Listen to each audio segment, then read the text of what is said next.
পরিবারের সুখ সমৃদ্ধি ফেরাতে, শত্রু ও অশুভ শক্তি থেকে রক্ষা পেতে এবং ভয় ও বাধা দূর করতে আমি আজকে এমন একটি চতুর্দশীর কথা বলবো। এটি যদি আপনারা পালন করতে পারেন, দেখবেন আপনাদের পরিবারের পক্ষে খুবই মঙ্গলজনক হবে। হ্যাঁ বন্ধুরা, আমি আজকে শ্রী শ্রী নৃসিংহ চতুর্দশীর কথা বলতে চলেছি। আমি আজকে এই চতুর্দশীর ব্যাপারে সমস্ত কিছু আপনাদের জানাতে চলেছি।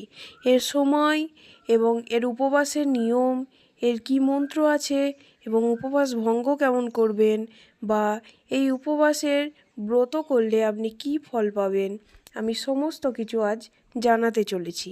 তাই ভিডিওটা স্কিপ না করে প্রথম থেকে শেষ অবধি দেখুন এবং নিজেদের উপকারগুলি জেনে নিন। নৃসিংহ অবতার হলো ভগবান বিষ্ণুর একটি অবতার। 10টি অবতারের মধ্যে এটি একটি অবতার।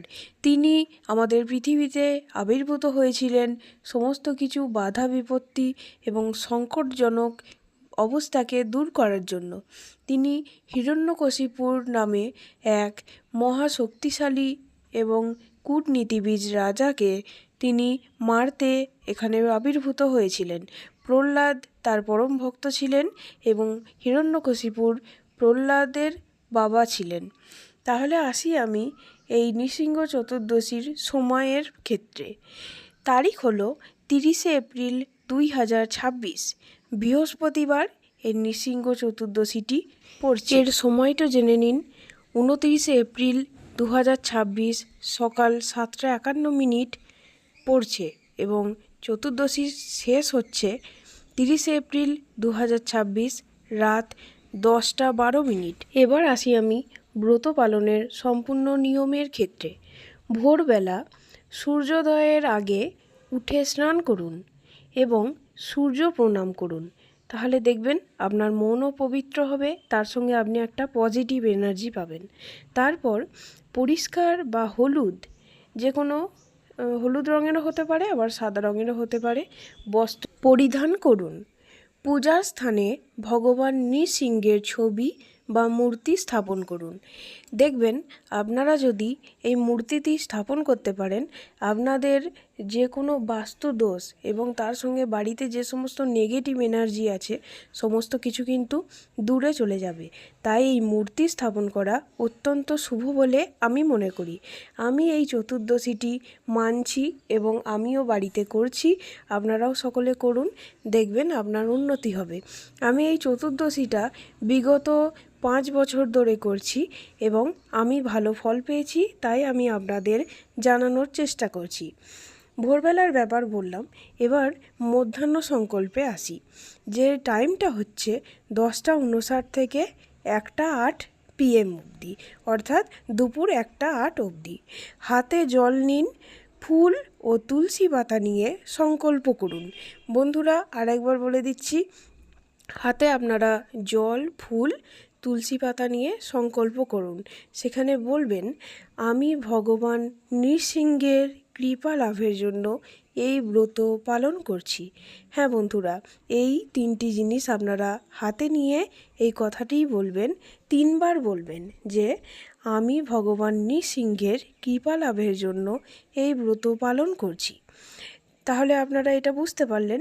এবার আমি আসি 3 নম্বর ব্যাপারে, সেটা হলো উপবাসের নিয়ম। উপবাসের নিয়মটা কেমন আমি আপনাদের জানিয়ে দিচ্ছি। সেটি হলো ফলাহার বা নির্জলা উপবাস করা শ্রেয়। হ্যাঁ বন্ধুরা, যদি ফলাহার এবং নির্জলা উপবাস করতে পারেন সেটা অত্যন্ত খুব ভালো, এবং সকাল থেকে সন্ধ্যা পর্যন্ত অন্ন গ্রহণ করবেন না।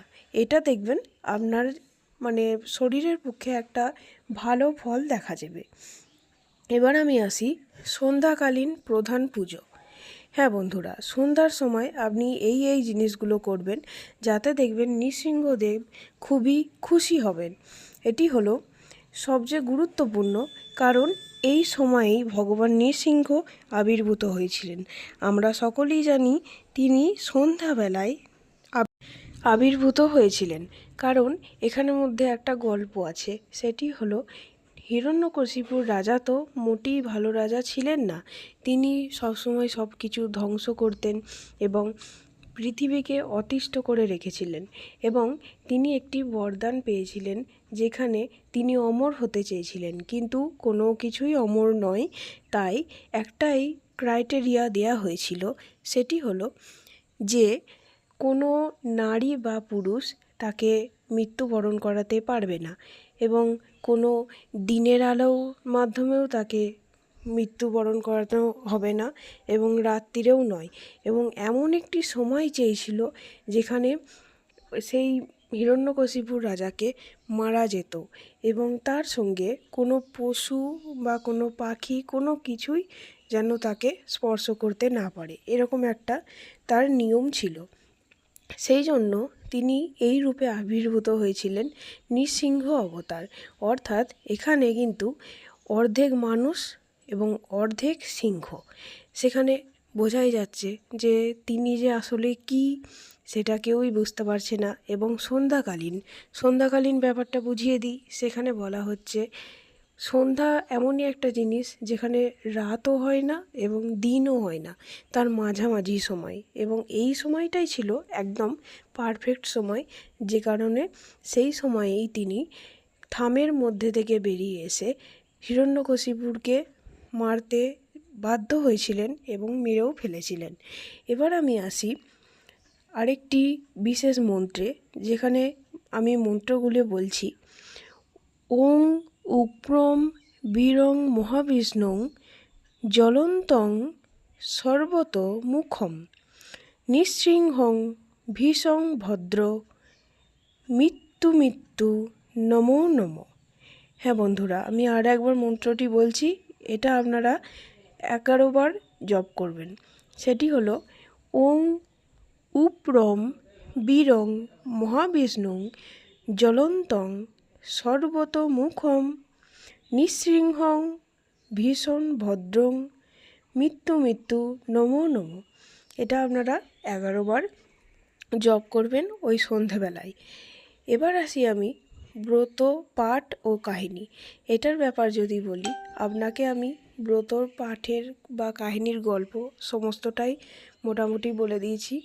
তাও যদি আপনারা শোনেন, আমি সেটা নিয়ে আর একবার একটা ভিডিও বানিয়ে দেবো, সেখানে আমি সমস্তটাই বলে দেবো। তাই জন্য আমাদের চ্যানেলটি আপনারা ফলো করবেন, আমি সমস্তটাই জানিয়ে দেবো সেখানে।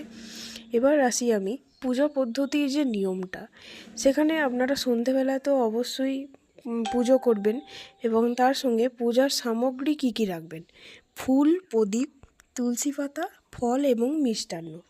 এই কয়েকটি জিনিসেই তিনি খুশি হইবেন এবং এই জিনিসগুলি অবশ্যই রাখবেন।